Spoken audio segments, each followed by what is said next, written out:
अस्सलाम वालेकुम, मैं हूँ रोज़ीना अली। जी हाँ, बिल्कुल जैसे जैसे वक्त गुज़र रहा है, ज़ोर पकड़ना गर्मी ने शुरू कर दिया है और मानसून भी बहुत ज़्यादा करीब आ रहा है। लेकिन इस मानसून में बारिशें क्या बहुत ज़्यादा होनी हैं या फिर मामूल से कम बारिशों की तवक्को है? क्या ये मानसून पहले से ज़्यादा ख़तरनाक हो सकता है? क्या ये मुख्तलिफ हो सकता है? इसकी शिद्दत कम होगी या ज़्यादा होगी? तो तमाम तर सूरत हाल जानने के लिए एनडीएमए से टेक्निकल एक्सपर्ट मेरे साथ डॉक्टर तैयब मौजूद हैं, उनसे जानते हैं। अस्सलाम वालेकुम डॉक्टर तैयब, कैसे मिजाज हैं आपके? वालेकुम अस्सलाम, अल्हम्दुलिल्लाह बिल्कुल। मुझे बताएं कि मानसून बहुत ज़्यादा करीब आ रहा है और हर साल मानसून को लेकर सब में एक अब तशवीश की लहर दौड़ जाती है कि आया ये मानसून कहीं ख़तरनाक तो नहीं होगा। तो पहले बताएं कि इस बार जो मानसून आने वाला है वो हमारे साथ किस नौइयत का एंटर होगा? जी जी।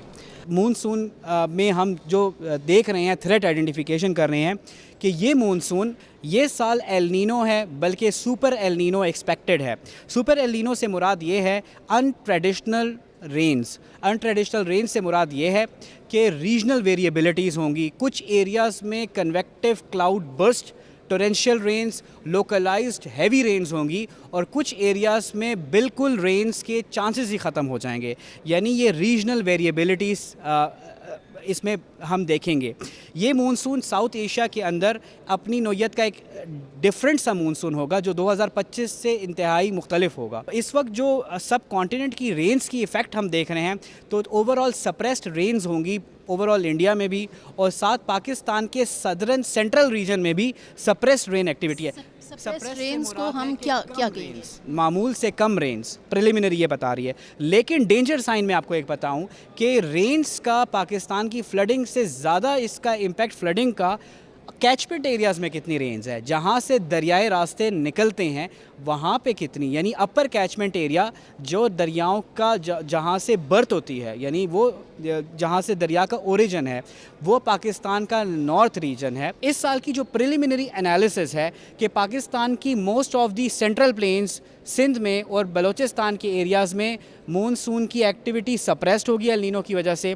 दूसरी चीज़, लेकिन जो पाकिस्तान का नॉर्थ रीजन है यानी स्वात में भी और शांगला, बुनेर और नॉर्थ रीजन चित्राल, गिलगित बल्तिस्तान और गिलगित बल्तिस्तान के डिफरेंट जो डिस्ट्रिक्ट्स हैं जिसमें चाहे शिगर हो, शयोक हो या खपलू, खरमंग और यासीन, गुपिस और सेवरल अदर रीजन्स जो कि जहाँ से ही बर्थ ऑफ हमारे रिवर्स होते हैं।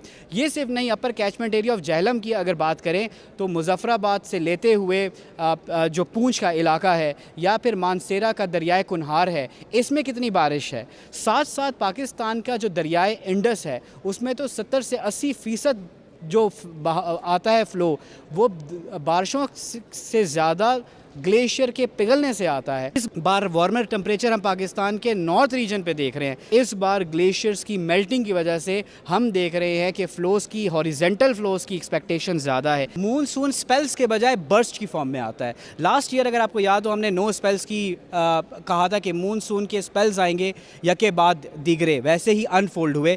इस बार जो रिस्क प्रोजेक्शन है वो मानसून के बर्स्ट हैं, यानी ये हो सकता है कि लास्ट ईयर से मानसून के स्पेल्स कम हो लेकिन एक वन ऑड ऐसा बर्स्ट हो जो कि पूरे महीने की बारिश को कम्युलेटिवली 1-2 दिनों में कर दे। जो कन्वेक्टिव रेन्स हैं, जिसको कन्वेक्टिव रेन्स कहा जाता है, बर्स्ट की फॉर्म में आती है।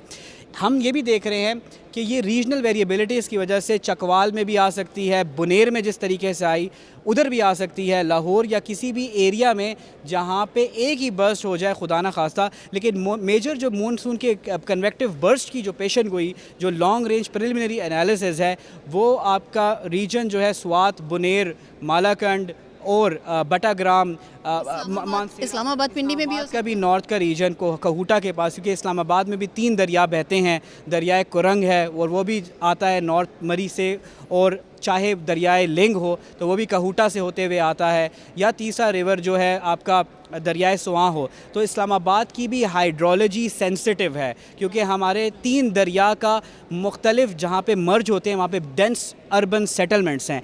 मुझे ये बताइए कि क्या इस साल मानसून में क्लाउड बर्स्ट इवेंट भी ज़्यादा हो सकते हैं? इस साल हम देख रहे हैं कि मानसून का जो फर्स्ट फेज़ होगा यानी जून एंड और जुलाई, ये इसमें ज़्यादा बारिशें होगी बनिस्बत मानसून के आखिरी फेज़ से। रावी, सतलुज और चेनाब से ज़्यादा ख़तरा इस बार दरियाए इंडस को है, और साथ अपर जो आपके flash flood, debris flow, rock fall, mud slides और ग्लेशियर लेक आउटबर्स्ट फ्लडिंग जो नॉर्थ रीजन हमने उसकी टारगेटेड, हमने उनके अलर्ट्स अभी लॉन्ग रेंज हम उसके डेवलप कर चुके हैं। Cloud burst, torrential rain, local inundation, ये वो तमाम ऐसे फ्लड्स की टाइप्स हैं डिज़ास्टर रिस्क रिडक्शन में जिसकी रिस्क इंडेक्स इस बार हाई आ रही है।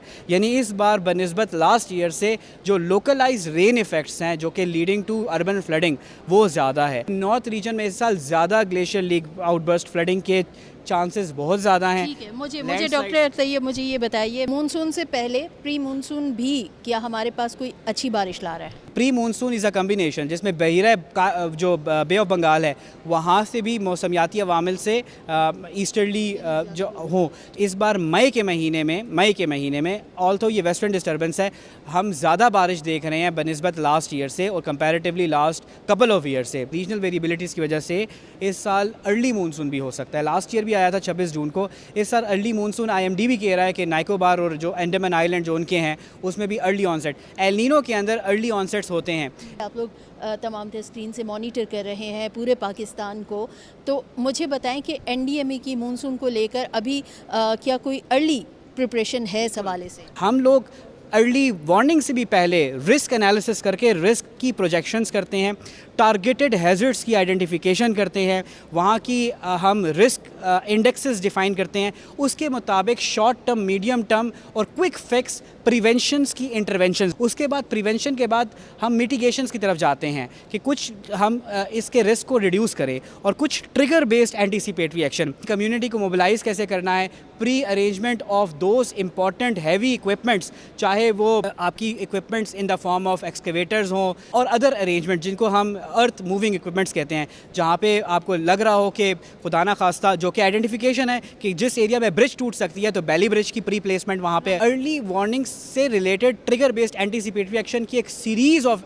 डिफरेंट हमारी गाइडलाइंस भी हैं जो कि हम मुतल्लिका सूबों को दे चुके हैं। साथ साथ डिज़ास्टर मैनेजमेंट कोऑर्डिनेशन फोरम होता है जिसमें हम अपनी डिज़ास्टर अर्ली वार्निंग की कंप्लीट ट्रेजेक्ट्रीज डिफाइन करके सूबों के आगे रख देते हैं, और कंसर्न जितने भी प्रोविंशियल डिज़ास्टर मैनेजमेंट अथॉरिटीज़ हैं और जितनी भी कंसर्न जो लाइन डिपार्टमेंट्स हैं प्रोविंशियल जो कि फर्स्ट रिस्पॉन्डेंट्स हैं उनके सामने कंप्लीट हैज़र्ड की आइडेंटिफिकेशन, बेस्ट प्रैक्टिसेस को भी हम इन्वॉल्व करते हैं इसमें, और साथ साथ जितने भी anticipatory protocols, actions and early protocols हैं, pre arrangement of logistic stock items हों, स्टॉकिंग की अरेंजमेंट कितनी आपने वहाँ पे इक्विपमेंट्स रखने हैं, चाहे वो फूड आइटम्स हैं, नॉन फूड आइटम्स हैं, रिस्पांस को किस किस एरिया में मोबिलाइज़ करना है, तो उसकी कंप्लीट एक कोरियोग्राफी डिफाइंड है। तो वो सैनर्जाइज एफर्ट अल्हम्दुलिल्लाह टीम NDMA में करती रहती है। राइट, बेहद शुक्रिया डॉक्टर तैयब।